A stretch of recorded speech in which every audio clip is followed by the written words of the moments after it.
Hello, everybody in Facebook, YouTube land. I'm sorry. I am working from 2 again. I am going live on YouTube as well as Instagram. I know, right? I'm doing big things. So, for the past few days, I can't speak.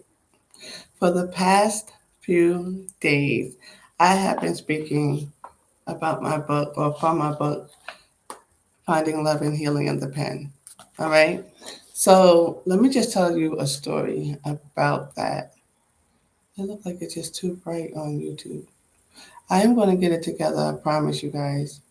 But I wanted to talk to you today about another piece that I want you to take with you on your new journey.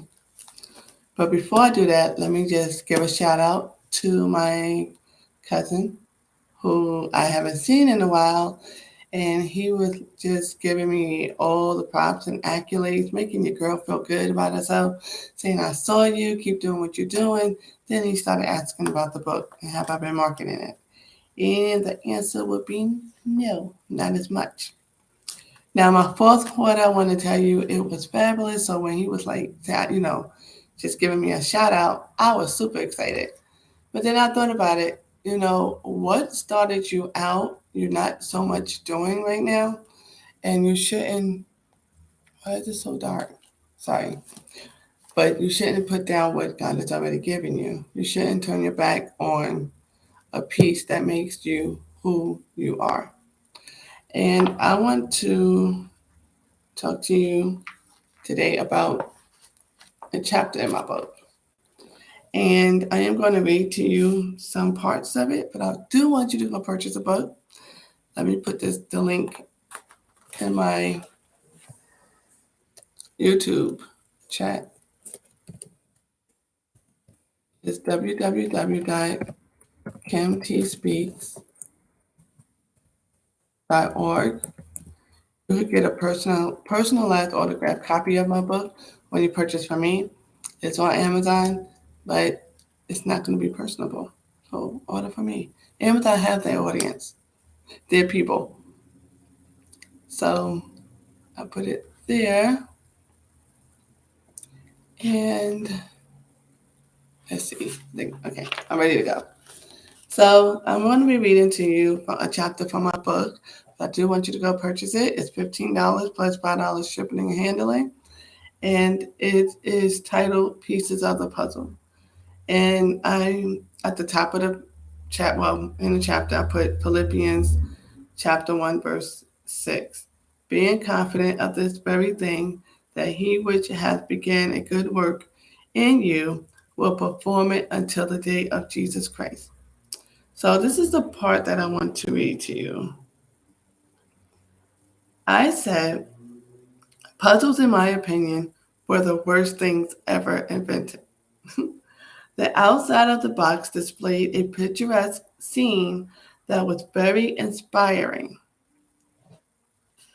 The idea of achieving that particular outcome provided a great deal of excitement until you open the box, only to discover just how tedious and meticulous of an exercise you were in for. What was supposed to be fun and exciting instigated bouts of frustration, and the enticing cover photo turned into a mess of seemingly random pieces whose assembly required a lot more effort than anticipated. Like checkers and chess, puzzles require some element of strategy. Tactical and accurate placement of the pieces is the way to arrive at the beautiful picture on the box that prompted dauntless engagement in the first place. The same is conveyed by the ordering of the fragments of our lives, purpose to tell a story. If any of the parts are omitted, the story is altered and incomplete. And if any of the parts are out of place, the story is distorted. Investment of time, patience, and tenacity and encouragement are key components to this assembly process. Eventually, the sum of the parts will reveal the bigger picture. I wonder if the person who invented puzzles figured that out. Perhaps they were given divine vision to pair puzzles with the process of our lives that result in the image impressed in our minds before we were before we opened the box. Now at the close of the chapter I wrote this. Puzzles in their own right weren't bad at all. Pieces put in their proper places revealed more of the hidden outcome. Change was Change was what was occurring, and the once blank canvas now gave way to a more precise portrait of who I was becoming. I no longer needed outside approval, validation, or permission to be me. Everything that happened and everything that happened and the people associated with those instances were instruments in my discovery process. I was now responsible for aligning my thoughts with how those pieces contributed to my personal growth and development. A, com- a completed puzzle is actually a narrative, a story that someone even not yet born may have the privilege to read. The stories become the tools for their encouragement when they open the box of their own lives and need to arrange the mess of pieces displayed. Our image on the cover is a snapshot of hope for those sorting through the same struggles or similar and afflictions, and our tactical approaches to assembling the puzzles become valuable lessons, segments meant to be shared with others. This is in my book, Finding Love and Healing in the Pen. I hope that you will go out and get you a copy. Now, I read you that because I want you to be inspired and motivated to know that those puzzles, everything that you experience, have a purpose in your life in order for you to become the person who God created you to be.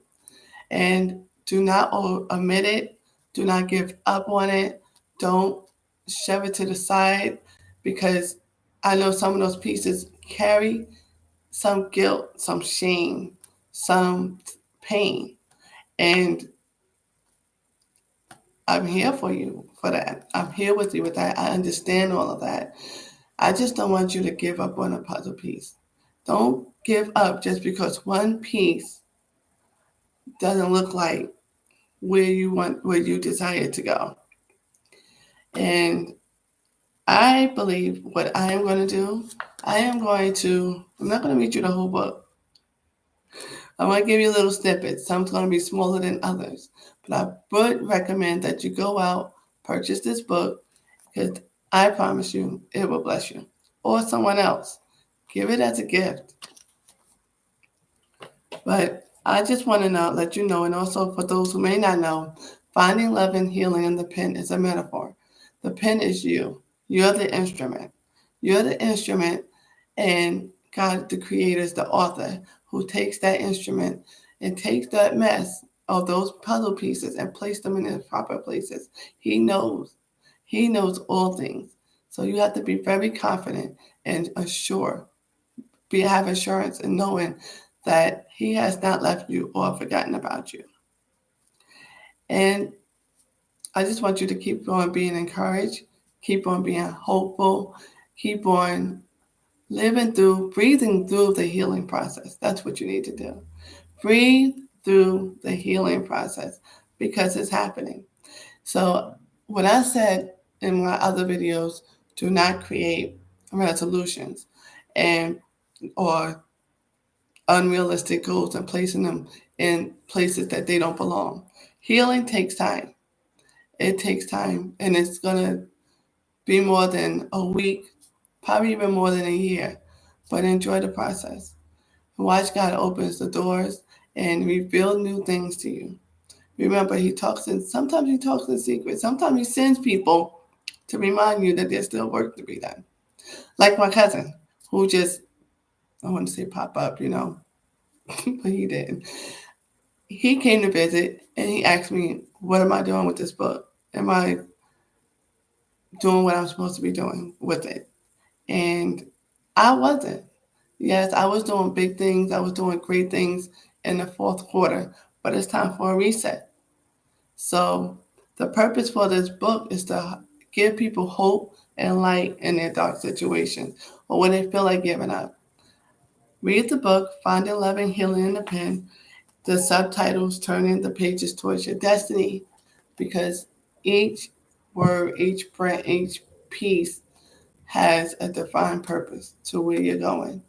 So, well, that's it for me today.